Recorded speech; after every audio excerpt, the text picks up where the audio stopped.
Ladies and gentlemen, moving into position is the commander of troops for today's ceremony, Colonel David B. Rowland, Commander, 3rd United States Infantry Regiment, the Old Guard. Rest center! Rest! Just center! Rest! Officers! Rest center! Rest!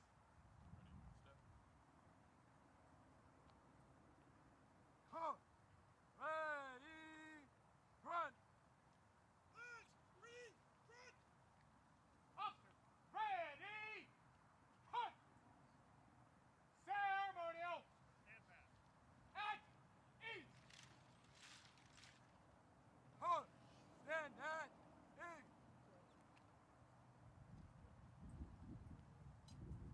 Staff, ceremonial at ease! Good morning, and thank you for joining us for the 2023 Department of Defense National POW MIA Recognition Day ceremony in honor of prisoners of war and those still missing in action. In just a few moments, the United States Army Band, under the direction of Major Aaron Morris and led by Drum Major Robert Moore, will conduct a pre-ceremonial concert featuring the following musical selections: Grand Old Flag and Americans We.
Stand by. Staff. Attention. Fire! Guard! Hunt! Attention! Hunt! Right shoulder! Hunt! Flag! Carry! Carry! Flag! Where'd it go? Hunt! Hunt! Ready! Hunt!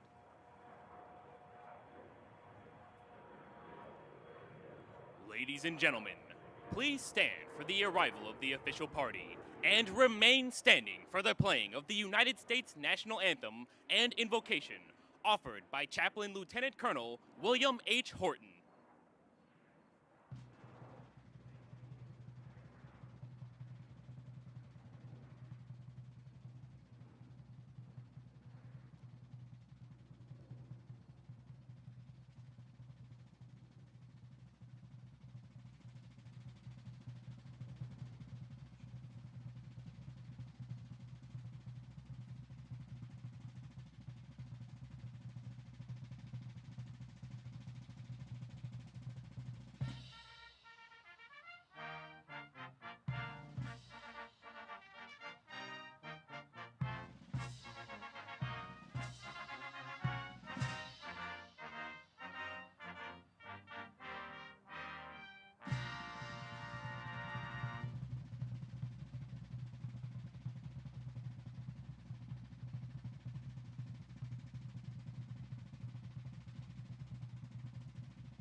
the reviewing stand. Taking the reviewing stand is today's special guest, United States Air Force Colonel Retired Mike Brazelton, accompanied by the host, the Honorable Kathleen Hicks, the 35th Deputy Secretary of Defense.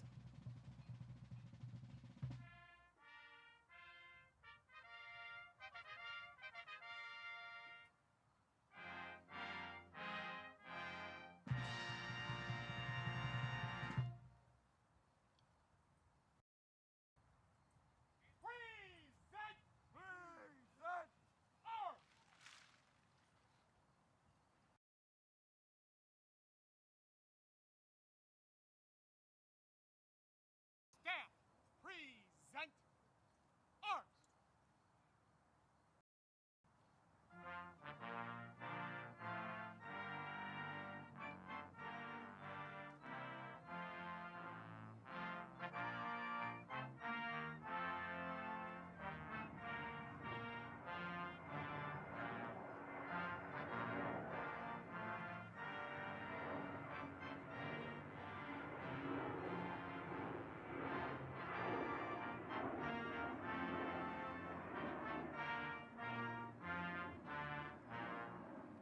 Present!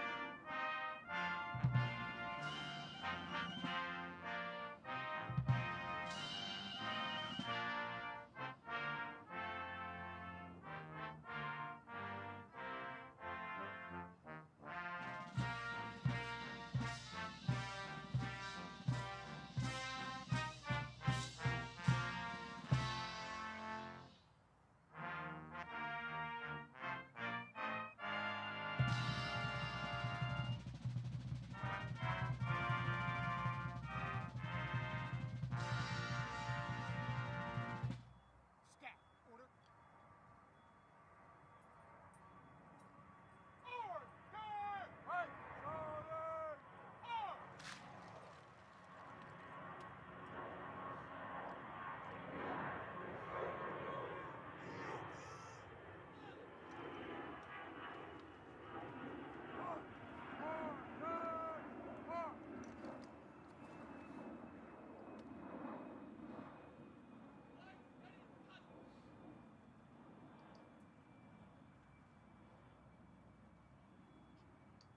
Cut!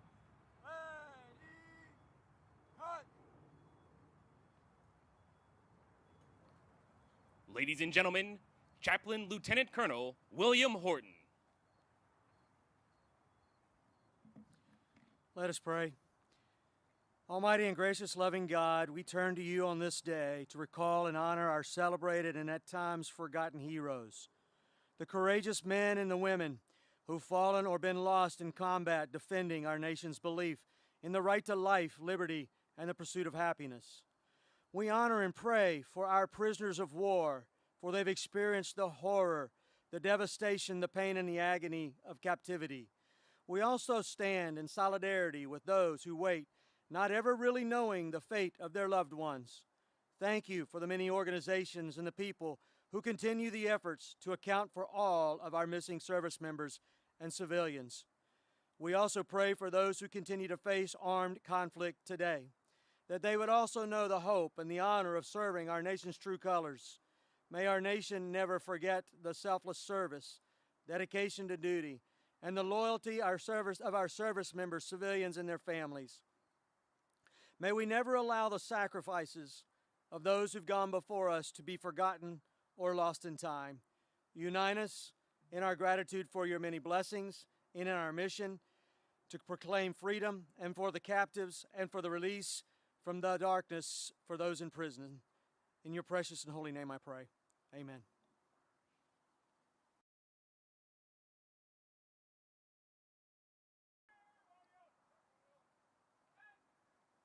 Please be seated.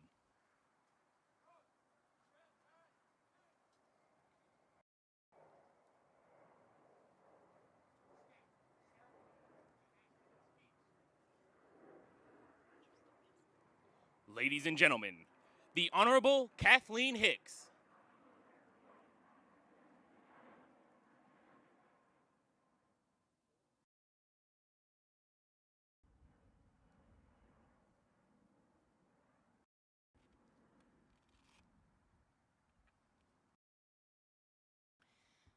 Good morning to everyone. It's my honor to observe this important occasion with each of you who's joined us here today. I'd like to begin by acknowledging our distinguished guests and members of the International Diplomatic Corps who are in the audience with us.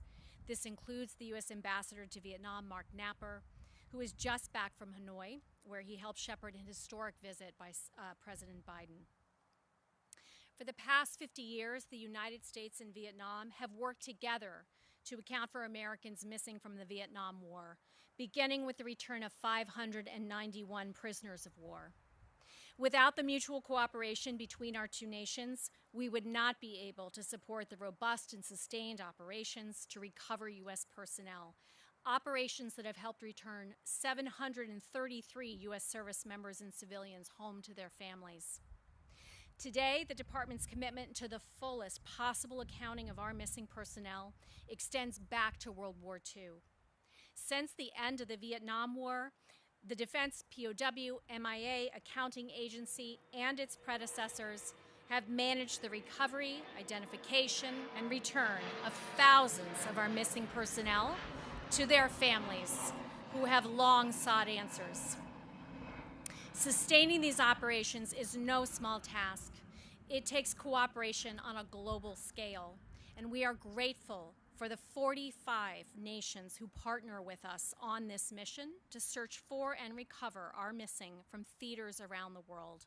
That's why we're so fortunate to be joined today by ambassadors and defense attachés from nations who collaborate on these efforts. This effort also includes supportive private individuals and groups, and I want to acknowledge all of you here today who are representing those. Folks like retired Marine Corps Sergeant Major Justin Luhu, an Iraq War veteran and Navy Cross recipient who last year completed a 3,365-mile walk from Boston, Massachusetts to Newport, Oregon to raise awareness about DPAA's mission. And just today, this morning, he completed a 270-mile march from Bedford, Virginia, right here to this parade field. So thank you to Sergeant Major Luhu for your efforts to help find your comrades in arms. And finally, and most importantly, I'd like to recognize the families of the missing. We know that enduring the grief and uncertainty throughout the years is difficult. Please know that your missing family members are not forgotten. The DPAA works tirelessly to find answers for you year in and year out. And each year, we gather on this National POW MIA Recognition Day to assure you that we remember them and that we will not give up on our mission to account for them. So thank you for being here and for keeping the faith. Already this year, DPAA has accounted for 123 missing personnel. Members like Army Air Corps 2nd Lieutenant Fred Brewer of North Carolina. During World War II, Lieutenant Brewer was part of the esteemed African-American fighter pilot unit known as the Tuskegee Airmen. More than 7 decades ago, Brewer departed Ramitelli Air Base in Italy to escort bombers to their targets in Germany. On the way, his bomber group encountered heavy clouds. Lieutenant Brewer attempted a steep rise above them, but his engine stalled, causing his plane to crash. Until last month, he was one of the 26 Tuskegee Airmen whose whereabouts were unknown.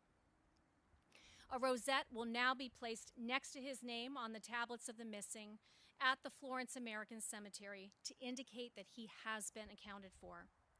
Today, we are honored to have his cousin, Brenda Brewer, in the audience.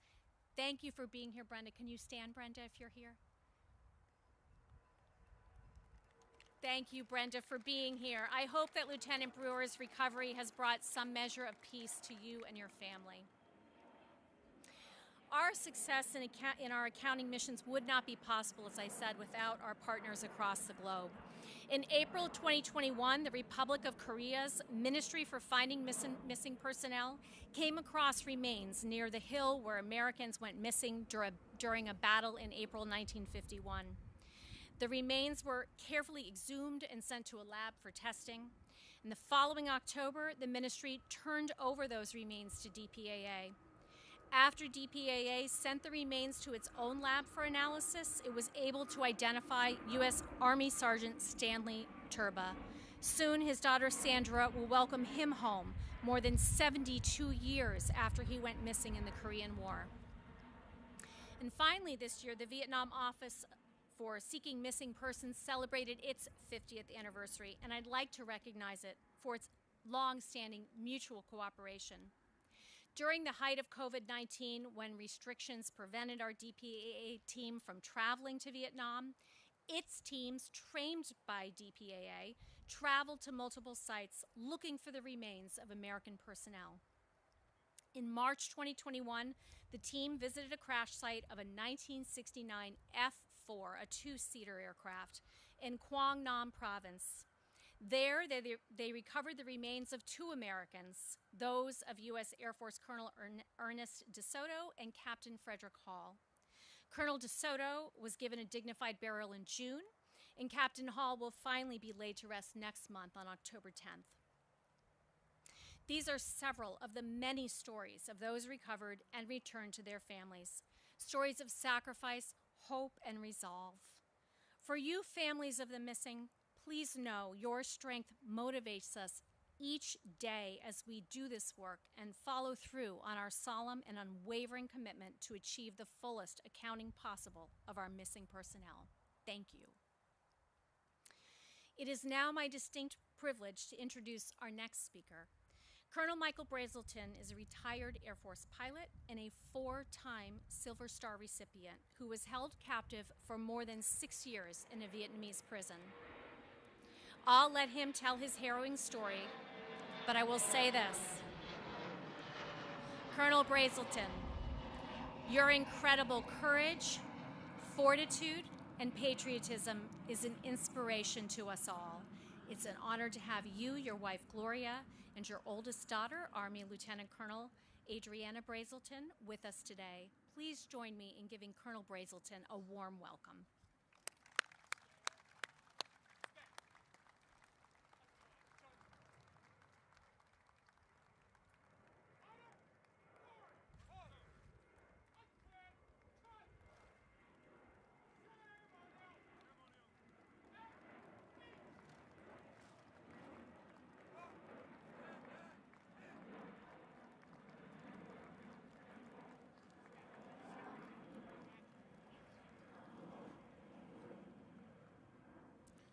Good morning, everyone. Thank you for inviting me to POW MIA Recognition Day event once again. I am honored to be here. I would like to acknowledge all the dignitaries that are here, but that would take most of my time. From the list of attendees, it seems just about everybody here is a distinguished guest and devoted to our common cause. The first day after I was shot down and captured, I was sent to a prison called the Zoo on the outskirts of Hanoi. I was put in isolation in a building we called the office. Until you get used to being solo, confinement is a devastating for the mind.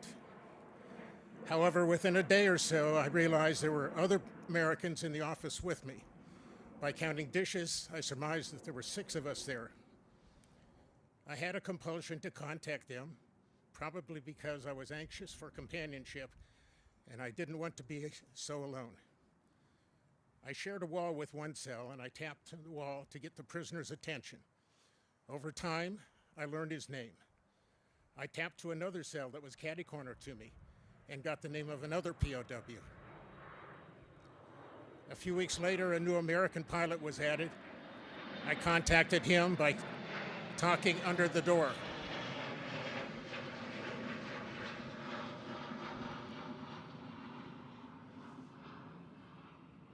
Five months later, I was given a roommate and moved into a building we called the pool hall. It had 20 two-man cells in it. The two POWs on the other side of our back wall were old-timers who had been POWs for a year and a half. By tapping, they filled us in on the rules of engagement set up by senior POWs before they were removed from the general population. The major directive, of course, was to follow the code of conduct. But the second was to collect names. For us, it was vitally important to learn the names of every POW who was in the system and know where they were located. If anything were to happen to me, there would be people who knew I was a POW and would probably know how I perished. As it turned out, Seaman Doug Hegdell, a few years later, an early releasee, had memorized more than 250 POW names and repeated them to the authorities back home and to the families. It was the first news my parents and sisters had that confirmed that I was alive. Whenever the Vietnamese authorities moved us around, which wasn't often, our primary job was to figure out where everybody was, determine if anybody was missing, perhaps taken to another camp, and identify any new prisoners in the camp. We did this by tapping, by note drops, by flashing from building to building, and the use of a hand code. In addition to just learning the names, we could keep track of POW's health, pass on information learned in interrogations, disperse guidance received from senior ranking officers in dealing with the prison officials and guards, and get information from home that might not be available to POWs in general. In one example, the pilot who was responsible for sending my belongings home after I was shot down and writing letters to my family was himself shot down and captured several weeks after I was. Eventually, and I mean eventually, a couple years later, he filled me in on the letters he had received from my parents and friends. Basically, we were accounting for our friends, which is essentially what DPAA is doing on a much grander scale. Along with its counterparts in other countries, and in unison with the League of Families, we went on accounting of those soldiers, sailors, airmen, Marines, and civilians, our friends, who did not come home. In some cases, the remains can be recovered, which provides a great deal of closure to the families.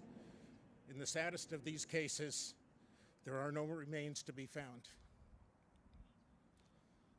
For the past 35 years, the United States and Vietnam, two nations that were once adversaries, have worked together to account for the missing of both nations. It is this cooperation that has drawn our nations closer together and helped heal the legacies of war. The parents for the unaccounted for have, for the most part, passed on. Their brothers and sisters are my age, in their 70s and 80s. Their children are in their 50s and 60s. But still, at the very least, they want to know what happened to their loved one. I cannot think of a more noble mission to determine what happened to our missing compatriots than to bring their remains home if possible, or to provide information on when, where, and how unrecoverable friends met their fate.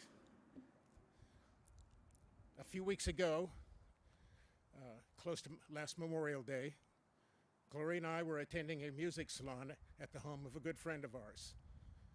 At the beginning of the program, he made a few remarks about the significance of the day. He also mentioned to a gathering of about 50 people that I had been a POW for almost 7 years. To my surprise and embarrassment, everybody stood and applauded. I turned to the lady next to me, a stranger, and said, "I can't believe that the POWs are still regarded so highly more than 50 years after the war." The lady turned to me and said, "Some things should never be forgotten." Likewise, our friends from World War II, Korea, Vietnam, and the Mideast who did not come home should never be forgotten by their countrymen and women. We should always work to the fullest possible accounting of our missing.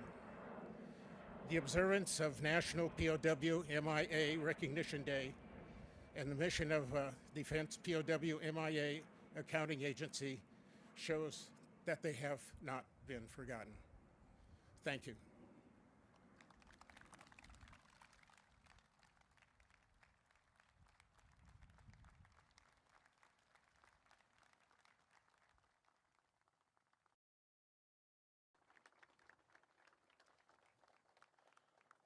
Would all families representing prisoners of war and those still missing in action please stand to be honored?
At this time, please stand as the United States Army Band plays the Joint Service Medley.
Ladies and gentlemen, please direct your attention skyward for a flyover honoring America's prisoners of war and missing in action.